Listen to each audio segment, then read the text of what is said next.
Welcome welcome back to my YouTube channel. आज हम देखेंगे यूपी की नेक्स्ट क्लास। अभी तक हम लोगों ने फास्ट रिवीजन के अकॉर्डिंग यानी एग्ज़ाम के पास आने की वजह से जितना फास्ट रिवीजन हो सकता है उससे भी फास्ट यानी सुपर फास्ट हम लोगों ने रिवीजन किया हुआ है वन लाइनर के फॉर्म में। And some beneficial important information के अकॉर्डिंग हम लोगों ने उस चीज़ को रिवाइज किया हुआ है। एंड उसी की कड़ी में हम लोग अब नेक्स्ट सीरीज को वो करेंगे। तो आज हम स्टार्ट करते हैं जहाँ से हम लोगों ने पहले छोड़ा हुआ था। नेक्स्ट क्लास में हम लोगों ने आई थिंक यहाँ तक वो किया हुआ था, Aditya Birla group develops private airport at Mayurpur Sonbhadra. Then उसके बाद हम लोग हम नेक्स्ट क्वेश्चन उससे बढ़ेंगे। नेक्स्ट जो हमारा टॉपिक वो है वो क्या है, the countries first multi modal terminal has been built in, कहाँ पे, राहुलपुर वाराणसी। कहाँ पे हो जाएगा आपका, राहुल राल्हुपुर वाराणसी आपका जो हो जाएगा। फर्स्ट मल्टी मॉडल टर्मिनल कहाँ पर आपका बिल्ड हुआ है, वो राल्हुपुर वाराणसी। एंड सेकेंड इसके बाद का पॉइंट अगर हम देखें, लखनऊ आकाशवाणी केंद्र was established in the state on, यानी जो लखनऊ आकाशवाणी केंद्र है वो कब इस्टेब्लिश्ड हुआ था, तो आप देखेंगे 2 अप्रैल 1938 को ये इस्टेब्लिश्ड हुआ था।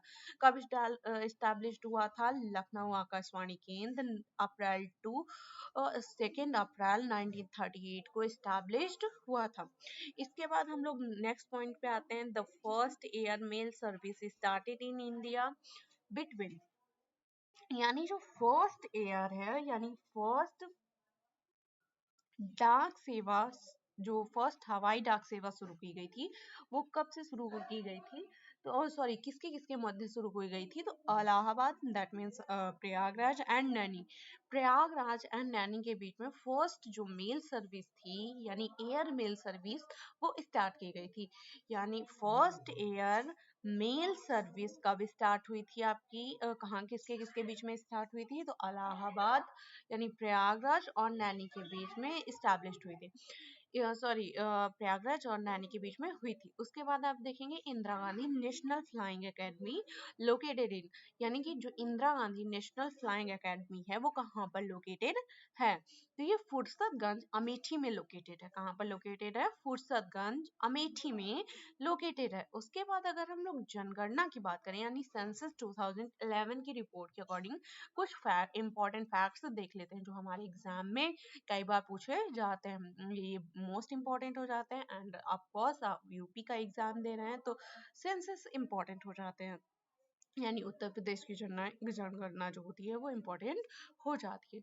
अगर हम 2011 के अकॉर्डिंग देखें टोटल पॉपुलेशन यूपी की तो कितनी है, 19 करोड़ 98 lakhs 12,341, यानी जो इंडिया अगर टोटल पॉपुलेशन इंडिया की बात करें यानी फुल कंट्री की बात करें तो इसमें जो इसका परसेंटेज है वो 16.51% है। यानी टोटल जो पॉपुलेशन है कंट्री की हमारी उसमें जो यूपी का अगर हम लोग भाग देखें यानी यूपी का पार्ट देखें वो कितना है, तो यूपी का परसेंटेज अगर हम लोग देखते हैं तो 16.51% टोटल पॉपुलेशन है किसकी, उत्तर प्रदेश की। कहाँ किसमें, टोटल कंट्री की पॉपुलेशन में अगर हम देखते हैं।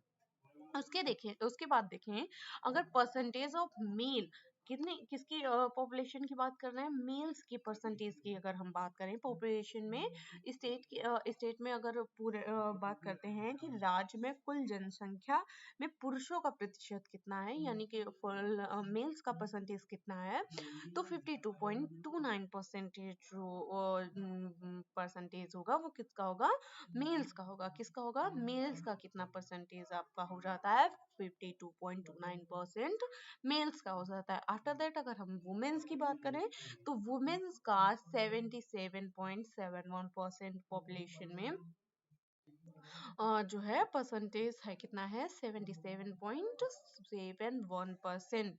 इसके बाद अगर हम बात करें percentage of rural population in the total population of the state, यानी कि राज्य की कुल जनसंख्या में ग्रामीण जनसंख्या का कितना जो वो है परसेंटेज है, तो 77.73% जो पॉपुलेशन है वो कहाँ पे कौन सी पॉपुलेशन है, आपकी रूरल पॉपुलेशन है, यानी ग्रामीण जनसंख्या है। कौन सी जनसंख्या आपकी है 77.73, जो जनसंख्या आपकी वो रूरल पॉपुलेशन है। और अगर हम अर्बन पॉपुलेशन की बात करें 22.27% जो पॉपुलेशन है वो अर्बन पॉपुलेशन है, यानी कि नगरीय जनसंख्या है। कैसी जनसंख्या है, कितने नगरीय जनसंख्या का परसेंटाइल कितना है आपका 22.27% जो आपका है वो किसका है, नगरीय जनसंख्या का है। उसके बाद अगर हम बात करते हैं most popular sorry most populous district, यानी कि जो अगर पॉपुलेशन के अकॉर्डिंग जिनमें ऐसे डिस्ट्रिक्ट जो टॉप स्टार्टिंग से टॉप में टॉप 3 पोजीशन रखते हैं पॉपुलेशन के अकॉर्डिंग, तो फर्स्ट आपका जो स्टेट हो जाएगा वो हो जाए सॉरी फर्स्ट जो डिस्ट्रिक्ट हो जाएगा वो प्रयागराज हो जाएगा। सेकेंड जो हो जाएगा आपका वो मुरादाबाद हो जाएगा एंड थर्ड जो हो जाएगा वो गाजियाबाद हो जाएगा। अगर हम सर्वाधिक जनसंख्या वाले जिलों की बात करते हैं तो फर्स्ट पे आपका प्रयागराज, सेकंड पे मुरादाबाद एंड थर्ड पे क्या हो जाता है आपका गाजियाबाद हो जाता है। एंड जो नीचे से टॉप पे बात की जाए, अगर पॉपुलेशन के अकॉर्डिंग नीचे से टॉप पे बात की जाए तो महोबा, फिर सेकेंड नंबर पे आपका चित्रकूट आता है, थर्ड नंबर पे हमीरपुर आ जाता है। क्या आता है, हमीरपुर आता है। ठीक है, डिस्ट्रिक्ट विथ मिनिमम पॉपुलेशन अगर नीचे से टॉप पे बात करें तो कौन सा आता है, महोबा आता है, चित्रकूट आता है एंड हमीरपुर आता है। इसके बाद अगर हम बात करें पॉपुलेशन डेंसिटी की, यानी जनसंख्या घनत्व की अगर हम बात करते हैं, यानी पॉपुलेशन डेंसिटी की बात करते हैं, तो पॉपुलेशन डेंसिटी ऑफ उत्तर प्रदेश में 829% पर स्क्वायर किलोमीटर कितना है, 829% पर स्क्वायर है। Increase in the population density during 2001 to 11 139 यानी 139% पर स्क्वायर किलोमीटर्स। उसके बाद नेक्स्ट पे बात करेंगे district with highest population density in decrease order. तो डिक्रीजिंग ऑर्डर में मीन्स क्या हो जाएगा आपका यहाँ पे मीन्स हो जाता है सर्वाधिक जनसंख्या घनत्व वाले जिले। सर्वाधिक जनसंख्या घनत्व वाले जिले कौन से हैं, घटते क्रम में यानी डिक्रीजिंग, घटते हुए क्रम में। तो आपका फर्स्ट कौन सा आ जाता है, आपका गाजियाबाद आ जाता है, सेकंड आपका वाराणसी आ जाता है, थर्ड आपका लखनऊ आ जाता है। कौन सा आता है आपका, लखनऊ। उसके बाद नेक्स्ट पॉइंट पे अगर हम बात करें district with minimum population density in increase order, यानी कि जो जनसंख्या घनत्व वाले मिनिमम जनसंख्या घनत्व वाले जो आपके जिले हैं बढ़ते हुए क्रम में। फर्स्ट पे कौन सा आपका आ जाता है, ललितपुर आ जाता है, सोनभद्र सेकंड पे सोनभद्र आ जाता है, थर्ड पे हमीरपुर आ जाता है। कौन सा आता है आपका, थर्ड पे हमीरपुर आता है। उसके बाद अगर हम बात करें तो लिटरेसी रेट, अगर लिटरेसी रेट आपका टॉपिक आ जाता है, इससे इसको हिंदी वाले स्टूडेंट्स ध्यान देंगे, इसको मतलब साक्षरता दर कहते हैं। एंड टोटल लिटरेसी इन उत्तर प्रदेश तो 67.72%। मेल लिटरेसी इन यूपी तो 77.30% है। यानी अगर हम पुरुषों की साक्षरता दर की बात करते हैं तो 77.30% है, एंड टोटल साक्षरता दर की बात करते हैं तो 67.72% है। महिलाओं की अगर साक्षरता दर की बात करते हैं तो 57.20% है। इसके बाद अगर हम बात करें increase in average literacy during 2001 to 11, तो अगर हम बात करते हैं कि जो साक्षरता दर बढ़ी हुई है 2001 से लेकर के 2011 के बीच में, उसका परसेंटाइल कितना है, तो 11.36% जो है वो इंक्रीजमेंट हुआ है 2000 से 2011 के बिटवीन में, यानी बीच में। उसके बाद अगर हम बात करते हैं difference in literacy between main and women, यानी पुरुष साक्षरता दर और महिला साक्षरता दर के बीच में डिफरेंस कितने का है, तो 20.10% डिफरेंस है। कितने परसेंट है? 20.10% डिफरेंस किसके बीच में है? पुरुष साक्षरता दर और महिला साक्षरता दर के बीच में।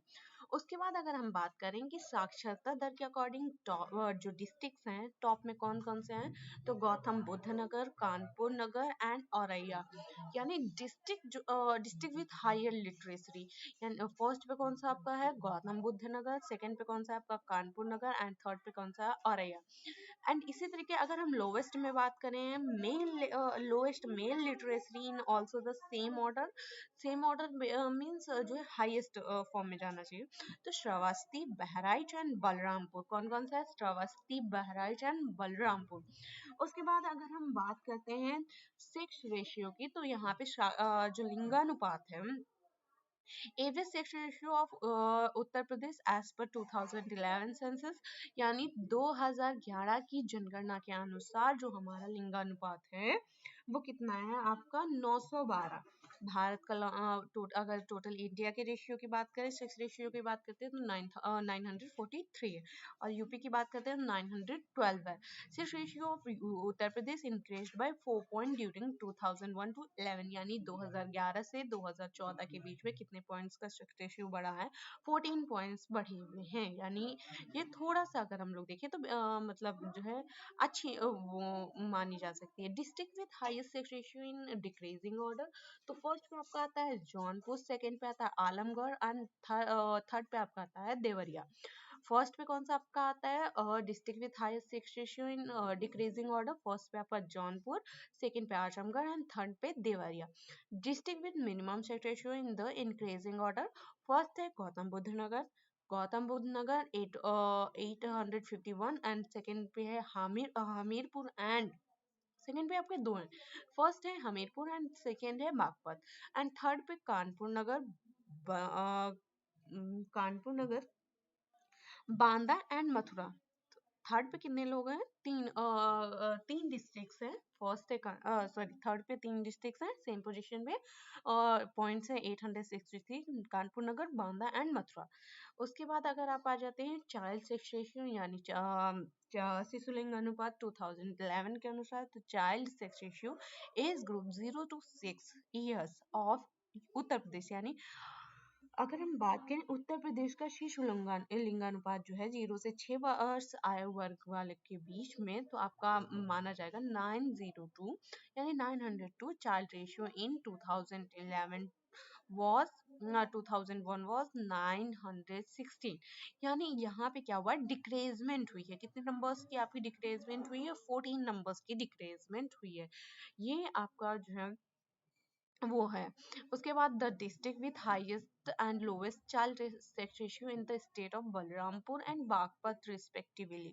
ठीक है, मीन्स क्या है? अगर हम राज्य में सर्वाधिक व सबसे कम शिशु लिंगानुपात वाले जिले देखें तो सर्वाधिक किस में है? सर्वाधिक है आपका बलरामपुर, एंड जो सबसे कम अगर देखा जाए तो कौन सा है? बागपत है। उसके बाद हम देते हैं डिकेडल ग्रोथ रेट, अगर इसको हम बोलते हैं तो यहाँ पे क्या हो जाता है आपका 10 की वृद्धि दर। तो अगर हम लोग यहाँ पे बात करें,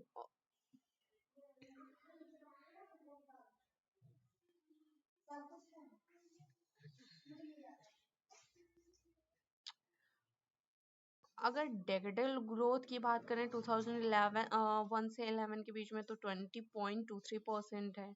एंड एनुअल ग्रोथ की बात करते हैं तो हमारी कितनी है? 2001 से 11 के बीच में 1.85% है।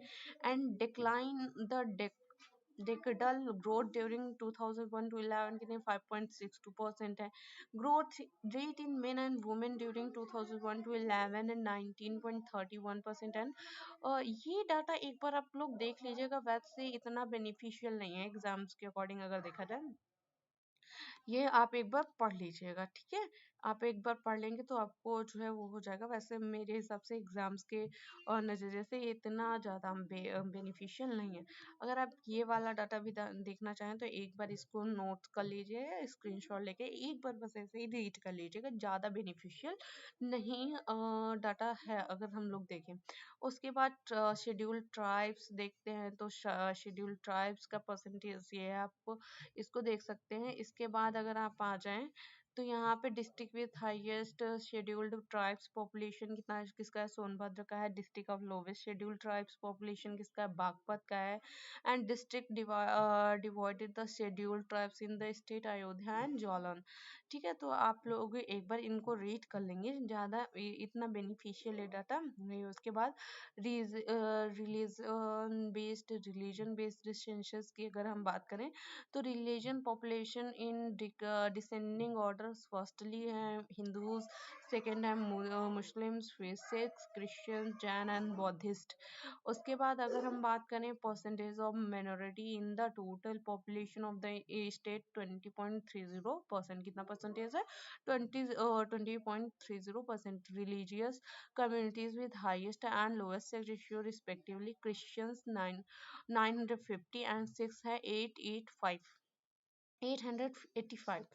उसके बाद cultural diversity in the Pradesh, तो beginning of modern painting in Uttar Pradesh 20th century, कौन सी सेंचुरी से मानी जाती है, 20th सेंचुरी से मानी जाती है। ये सब चीज़ें एक बार देखने के लिए ठीक है, बाकी इतना इम्पोर्टेंट नहीं आ जाता है। आप उत्तर प्रदेश की संस्कृति के बारे में जान सकते हैं, ऐसा कोई वो नहीं है, एक बार अगर आप पढ़ना चाहें तो पढ़ सकते हैं। Birth place of Aamir Khusro अगर हम लोग बात करें तो ये आपका पटियाली कासगंज में हो जाता है। उसके बाद अगर हम बात करें inventor of tabla and sitar, यानी तबला और सितार के जो आविष्कारक थे वो कौन थे, तो अमीर खुसरो थे। कौन थे, आमिर खुसरो। ये कहाँ से लोग बिलोंग करते हैं, तो यूपी से बिलोंग करते हैं। एंड प्रोमोटेड ग्रेट केयर सुल्तान, ग्रेट केयर सुल्तान आपका सुल्तान हुसैन सार की जौनपुर से है। तो ये आपके बड़े ख्याल का परिवर्तन किया, किसने किया, सुल्तान हुसैन सर की जौनपुर ने। उसके बाद गोल्डन पीरियड ऑफ लखनऊ घराना from musical point two view, अगर हम लोग देखें संगीत की दृष्टि से लखनऊ घराने का स्वर्णकाल, तो नवाब वाजिद अली शाह का काल जो था, किसका काल था, ये इम्पोर्टेंट नहीं है बट एक बार आप पढ़ जान सकते हैं इन लोगों के बारे में। क्योंकि कभी कभी जो है जब एग्जामिनर्स का मूड खराब होता है तो वो कुछ भी मतलब कहीं से भी उठा के पूछ सकता है। तो एक बार अगर हम यूपी के बारे में पढ़ रहे हैं तो ऐसी चीज़ें हमें पता होनी चाहिए। उसके बाद बिस्मिल्लाह खान, मुमताज़ खान और शहनाई प्लेयर्स, कौन से प्लेयर्स थे, शहनाई प्लेयर्स। सब किस घराने से बिलोंग करते थे, तो बनारस घराने की। आपको मैच द फॉलोइंग्स में दे सकता है। लखनऊ घराने से कौन सा बिलोंग करता है, बनारस घराने से कौन सा बिलोंग करता है। तो ये इम्पोर्टेंट कभी कभी हो जाता है। तो उसके बाद आपका आ जाता है बिद्यादीन, उसके बाद आ जाता है कुदौ सिंह, उसके बाद आप देख सकते हैं खुर्शीद अली खां, शंभू महाराज। उसके बाद बिरजू महाराज बिलोंग टू लखनऊ घराने, किस घराने से बिलोंग करते हैं, सब लखनऊ घराने से बिलोंग करते हैं। फिर छोटी Maina, Badi Maina and Rasoolan Bai, Saraswati Devi, Vidyadhari Devi, Moti Keshar etcetera are the thumri tappa singers, कौन से हैं, ठुमरी टप्पा गायिकाएं हैं, कौन से घराने से बिलोंग करती हैं, ये बनारस घराना। आप लोग को घराने ज्यादा नहीं, ये मैच ऑफ फॉलोइंग्स में ज्यादातर दे सकता है। उसके बाद जुलझा होरी फॉग, उसके बाद अगर हम लोग देखें लागोरिया रसिया, ये जो फोल्क सॉन्ग्स हैं हाँ रिलेटेड टू कौन से रीजन से रिलेटेड है, तो हम बोल देंगे ब्रज घराना, ये इम्पोर्टेंट हो जाता है। Our region is a special area of sanskar, geet, छूहर, नटका and qawwali, ये सब कहाँ से बिलोंग करता है, ये भी आपका यूपी से ही बिलोंग करता है। The only classical dance of Uttar Pradesh, और उत्तर प्रदेश का एक ही क्लासिकल डांस है, वो भी कौन सा है, कथक। तो कथक कभी भी मिलेगा तो आप कहाँ किससे मैच करेंगे, हमेशा यूपी से मैच आपको करना है। ओके, उसके बाद आपका आ जाता है Thakur Prasad is consider the pioneer of Kathak dance. जो कथक नृत्य के प्रणेता माना जाता है वो किसको माना जाता है, ठाकुर प्रसाद। किसको माना जाता है? ठाकुर प्रसाद, ये नाम आपको याद रखने की जरूरत है। ठाकुर प्रसाद को इसका जो है प्रोइनर माना जाता है। The dance perform by the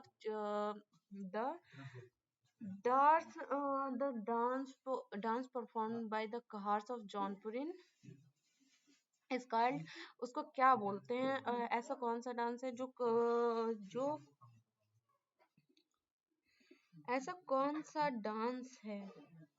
dance है जो जौनपुर के कहारों द्वारा किया जाता है? तो इसको क्या बोलते हैं हम लोग? चौरसिया डांस बोलते हैं। कौन सा डांस बोलते हैं आप? चौरसिया डांस। फेमस घराना for Kathak Lucknow and Varanasi. Famous घराना जो कथक के फेमस घराने कौन कौन से हैं? तो एक तो हो गया आपका लखनऊ घराना, दूसरा आपका हो जाता है वाराणसी। उसके बाद देखेंगे मजोर फोल्क थिएटर्स ऑफ उत्तर प्रदेश। तो अगर हम लोग बात करें कि उत्तर प्रदेश के प्रमुख लोक नाट्य क्या हैं, तो आपका हो जाता है रामलीला, रासलीला एंड नौटंकी। क्या आपका आ जाता है? रामलीला, रासलीला एंड नौटंकी। उसके बाद आपका नेक्स्ट आ जाता है आपका नेक्स्ट आप देखेंगे Kalinjar. Kalinjar fort is located in UP. जो कालिंजर फोर्ट है वो यूपी में कहाँ पर लोकेटेड है? आपसे ये पूछ रहा है तो आप बोलेंगे बांदा। कहाँ पर लोकेटेड है? बांदा में लोकेटेड है। कालिंजर फोर्ट कहाँ पे लोकेटेड है? बांदा में। उसके बाद गंगा महोत्सव कहाँ जो है मनाया जाता है? तो आप इसको बताएंगे वाराणसी एंड प्रयागराज। दो जगह पे गंगा महोत्सव मनाया जाता है। कहाँ कहाँ पे? गंगा महोत्सव वाराणसी एंड प्रयागराज दोनों जगहों पे मनाया जाता है। उसके बाद the state has 3 monuments included in the World Heritage। अगर हम बात करें विश्व धरोहर में शामिल राज्य के 3 स्मारक कौन कौन से हैं? तो फर्स्ट आपका हो जाता है फतेहपुर सीकरी।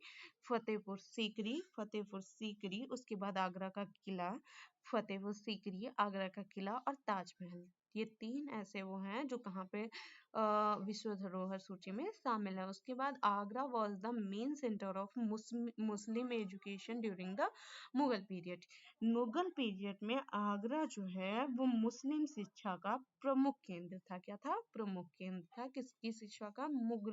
मुस्लिम शिक्षा का। ठीक है। The area of Kannauji is Kannauji language का जो एरिया है वो मतलब कन्नौजी लैंग्वेज जो बोली जाती है कौन कौन से एरिया में बोली जाती है? तो फर्स्ट तो आपका कन्नौजी लैंग्वेज है तो कन्नौजी हो गया। सेकंड आपका हो गया फर्रुखाबाद। उसके बाद हो गया Shahjahanpur, Pilibhit, Kanpur city and Etawah, Auraiya and Kanpur Dehat. लगभग ये इतने डिस्ट्रिक्ट्स हैं जहाँ पे कन्नौजी लैंग्वेज बोली जाती है। उसके बाद मजदूर tourism attraction located in Fatehpur Sikri. मजदूर टूरिज्म यानी फतेहपुर सीकरी आगरा में स्थित प्रमुख पर्यटन स्थल कौन कौन से हैं? तो फर्स्ट तो आपका हो गया बुलंद दरवाजा, फिर बीरबल महल, सलीम चिश्ती दरगाह, जोधाबाई महल, जामा मस्जिद, दीवाने खास, पंचमहल, मरियम महल, ये एक्सेट्रा ये सारी चीजें हैं जो आपके कहाँ पर फतेहपुर सीकरी आगरा में स्थित प्रमुख पर्यटन स्थल हैं। उसके बाद तुलसी मेमोरियल, तुलसी बर्थ प्लेस यानी जो तुलसी जिन्होंने क्योंकि आप मानते हैं ना रामायण की सॉरी जो रामचरितमानस है उसकी रचना की थी। किसने की थी? तुलसीदास जी ने। तो उनका जो जन्म बर्थ प्लेस है वो कौन सा है? तो राजापुर चित्रकूट माना जाता है। कौन सा? राजापुर चित्रकूट माना जाता है। उसके बाद टॉम्ब ऑफ सूफी संत हाजी वारिस अली शाह। ये कहाँ इनकी जो दरगाह है वो कहाँ पे होती है? तो देवा शरीफ बाराबंकी में। कहाँ पे है? देवा शरीफ बाराबंकी में। उसके बाद दशावतार टेम्पल ऑफ देवगढ़, गुप्त period and 31st Jain temples.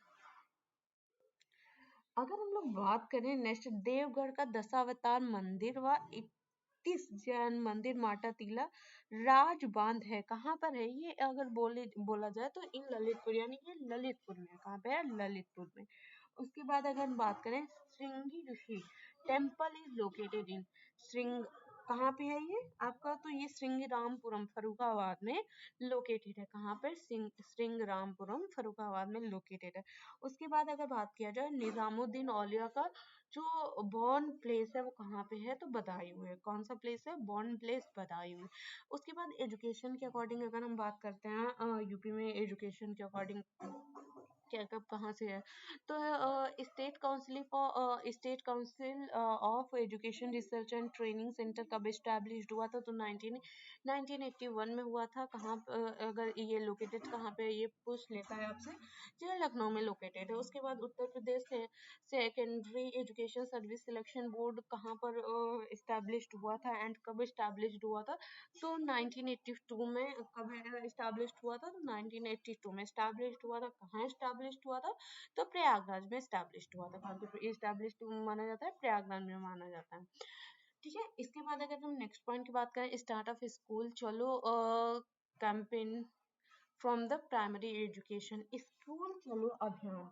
अगर हम बात करते हैं क्या स्कूल चलो अभियान जो है उसका प्रारंभ कब माना जाता है? तो 2001 से ये जो है स्टार्ट हुआ था। कब से स्टार्ट हुआ था? 2001। उसके बाद स्टेट हायर एजुकेशन काउंसिल जो हुई स्टैब्लिश्ड हुई थी वो यूपी की, यानी state higher education council in Uttar Pradesh established on कब स्टैब्लिश्ड हुई थी? तो 1995 में स्टैब्लिश्ड हुई थी। उसके बाद देखेंगे तो उसके बाद आपका जो आता है Indian program mission was started. Literate Indian program mission was started. साक्षर भारत कार्यक्रम मिशन की शुरुआत कब हुई थी? 2009 में हुई थी। कब हुई थी? 2009 में हुई थी। आफ्टर दैट अगर हम देखेंगे total central universities in the state, तो total central universities in the state के अकॉर्डिंग अगर हम बात करें तो 6 है, वो और जनरल है, फर्स्ट एग्रीकल्चर है एंड फर्स्ट एक मतलब 4 जनरल है, 1 एग्रीकल्चर है एंड 1 एविएशन दैट मीन 4 सामान्य, एक कृषि से रिलेटेड है एंड एक जो है वो विमानन से रिलेटेड है। उसके बाद आप आ जाते हैं नेक्स्ट पॉइंट पे, the oldest university of the state. तो Prayagraj university is the oldest university of the state 18 जो स्टैब्लिश्ड हुई थी 1887 में। उसके बाद अगर हम बात करें मेडिकल कॉलेजेस की जो यूपी में अवेलेबल हैं यानी यूपी में स्टैब्लिश्ड है, तो Lala Lajpat Rai memorial medical college जो मेरठ में स्टैब्लिश्ड है। उसके बाद महारानी लक्ष्मीबाई मेडिकल कॉलेज जो झांसी में स्टैब्लिश्ड है यानी जो झांसी में लोकेटेड है। उसके बाद गणेश शंकर विद्यार्थी मेमोरियल मेडिकल कॉलेज ये कानपुर में लोकेटेड है। उसके बाद सरोजनी नायडू मेडिकल कॉलेज ये कहाँ पे आपका? आगरा में लोकेटेड है। ठीक है, तो ये एक बार इंपॉर्टेंट हो जाता है बस देखने के लिए। उसके बाद बाबा राघव दास मेडिकल कॉलेज ये गोरखपुर में आपका लोकेटेड हो जाता है। उसके बाद जवाहरलाल नेहरू मेडिकल कॉलेज ये अलीगढ़ में लोकेटेड हो जाता है। छत्रपति साहूजी महाराज किंग जॉर्ज मेडिकल यूनिवर्सिटी ये आपके लखनऊ में लोकेटेड है। इकोनॉमी के अकॉर्डिंग अगर हम बात करें यानी उत्तर प्रदेश की अर्थव्यवस्था की अगर हम बात करें तो economy regions of Uttar Pradesh, eastern economy regions 28 district and western economic region 30 districts, central economic regions 10 districts and Bundelkhand economic region 7 districts के अकॉर्डिंग है। उसके बाद अगर हम बात करें the most developed region of the state in term of industrial development, तो वेस्टर्न जो रीजन्स है वो आपका सबसे सबसे विकसित क्षेत्र है इकोनॉमी की दृष्टि से। कौन सी दृष्टि से? इकोनॉमी के दृष्टि से आपका जो वेस्टर्न रीजन्स है वो सबसे जो है डेवलप्ड है। उसके बाद द लीस्ट यानी जो कम डेवलप्ड है तो बुंदेलखंड का जो है एरिया जो है वो आपका कौन सा है? सबसे कम डेवलप्ड है। The industry of provides the highest employment after agriculture in the state of handloom cottage industry, तो आपका कौन सा हो जाता है? हैंडलूम कॉटेज इंडस्ट्री ही इसका आंसर हो जाता है। मतलब अगर आपसे क्वेश्चन को ये पूछता है तो आपका इसका आंसर क्या हो जाता है? Handloom cottage industry. उसके बाद आ जाता है Uttar Pradesh handicraft promotions policy was implemented in 2014 कब इस्टेब्लिश्ड हुई थी? Uttar Pradesh handicraft promotion policy कब इम्प्लीमेंटेड हुई थी 2014 में। Sport goods are made in sports से रिलेटेड जो वस्तुएं होती हैं वो कहाँ पे मेड बनती हैं? तो आगरा एंड मेरठ में। कहाँ पे बनती हैं आपकी? आगरा एंड मेरठ में जो है ये बनती है। उसके बाद carpet industry is developed in carpet जो इंडस्ट्री है मीन्स, अगर हम बात करें कारपेट जो इंडस्ट्री है,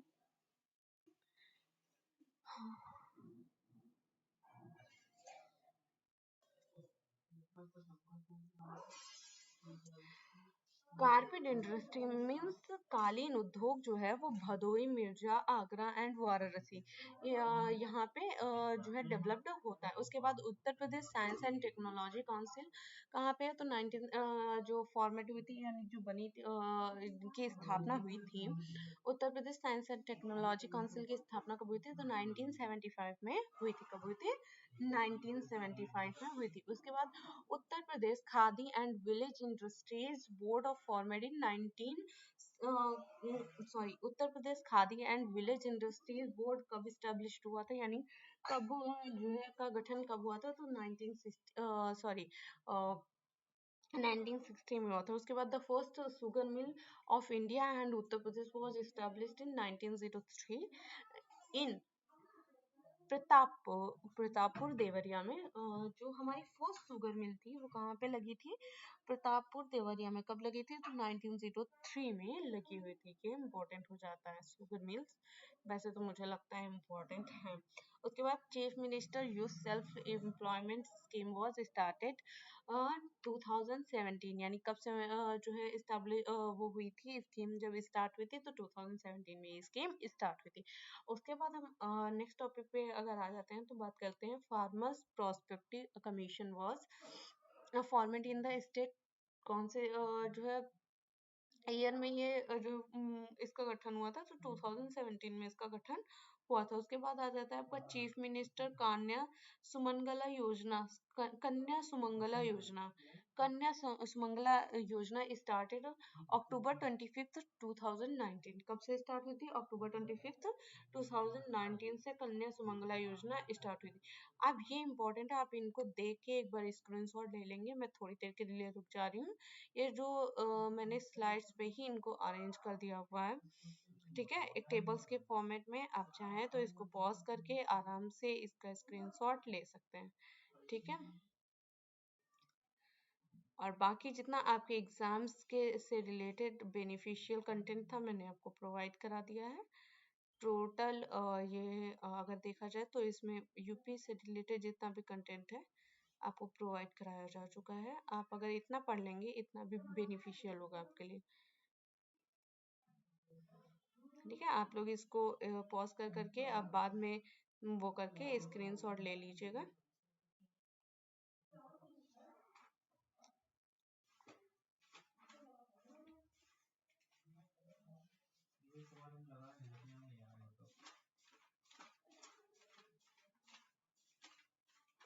आई जस्ट होप आज की क्लास आप लोगों को पसंद आई होगी और इसके बाद हम नेक्स्ट क्लासेस में कोई नेक्स्ट टॉपिक लेकर के आएंगे।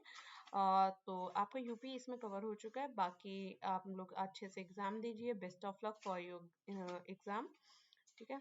Bye, good night.